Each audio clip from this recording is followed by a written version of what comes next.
심방세동의 개념과 치료, 심방세동의 개념.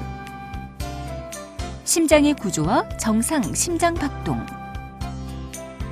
심장은 전신의 신체 조직으로 산소와 영양분을 공급하는 펌프 역할을 하는 장기로서 좌심방과 좌심실, 우심방과 우심실이라는 4개의 방으로 구성되어 있는데, 우심실을 출발한 혈액은 폐동맥을 거쳐 폐포 모세혈관을 통과하면서 산소와 이산화탄소를 교환한 다음 폐정맥을 통해 좌심방으로 돌아오고, 좌심방에서 좌심실로 이동한 혈액은 대동맥과 동맥을 거쳐 전신의 모세혈관을 통과하면서 산소와 영양분을 공급하고 노폐물과 이산화탄소를 받아들인 다음 정맥과 대정맥을 거쳐 우심방으로 돌아오는 과정이 반복됩니다. 심장의 규칙적인 박동은 우심방에 위치하는 동결절에서 시작된 전기 신호가 심장의 전도계를 거쳐 좌우 심실 근육에 전도됨으로써 일어나는데, 동리듬이라고 부르는 이러한 규칙적인 심장 박동은 활동 정도에 따라 차이가 있지만 건강한 사람의 경우 일반적으로 1분에 60회에서 100회 정도로 유지됩니다.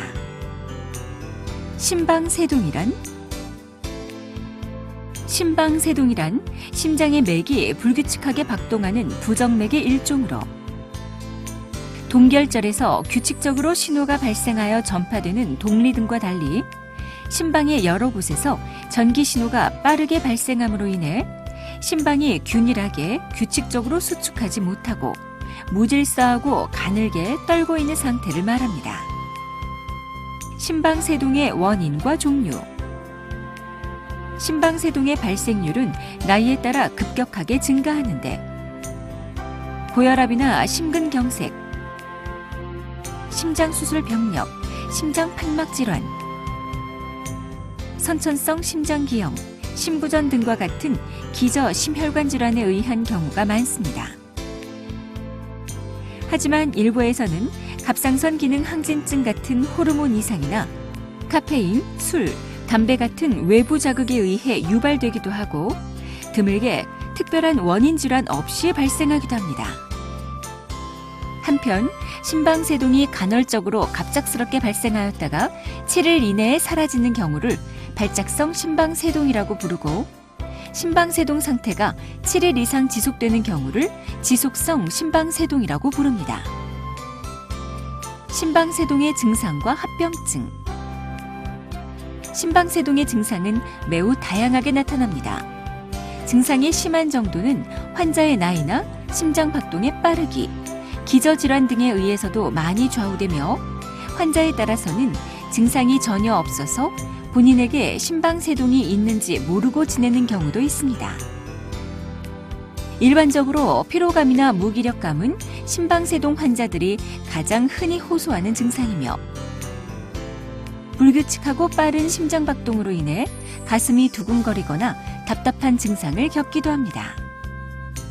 그리고 심방세동에 의해 심장 펌프 기능의 효율이 떨어짐에 따라 숨이 차거나 어지러움을 느낄 수도 있으며, 심한 경우에는 의식을 잃고 실신하기도 합니다.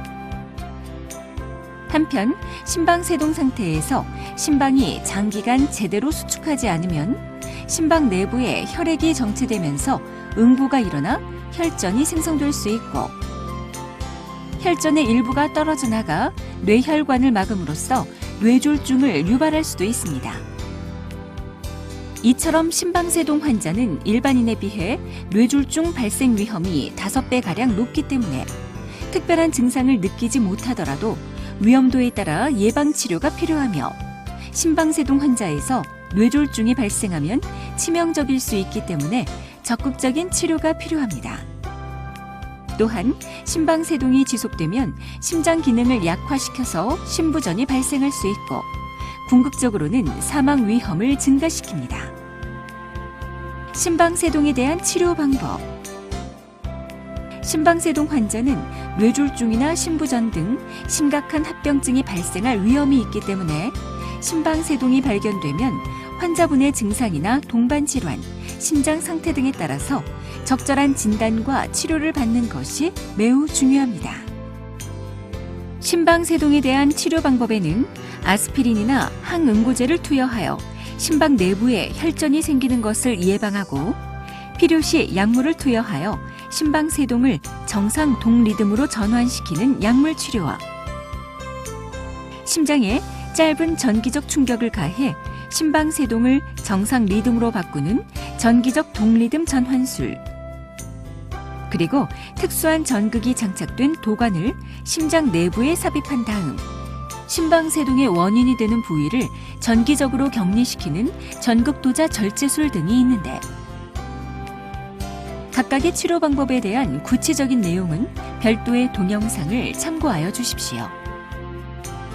의료진들은 정상 리듬으로 전환되는 성공률, 정상 리듬으로 유지되는 유지율, 치료의 편리성 및 비용 등을 종합적으로 고려하여 환자분에게 가장 적절한 치료 방법을 선택하게 되는데, 일반적으로 심방세동이 오래 지속될수록 치료의 성공률과 유지율이 떨어지게 되므로 심방세동을 진단받으면 가능한 초기에 적절한 치료를 받는 것이 권장됩니다.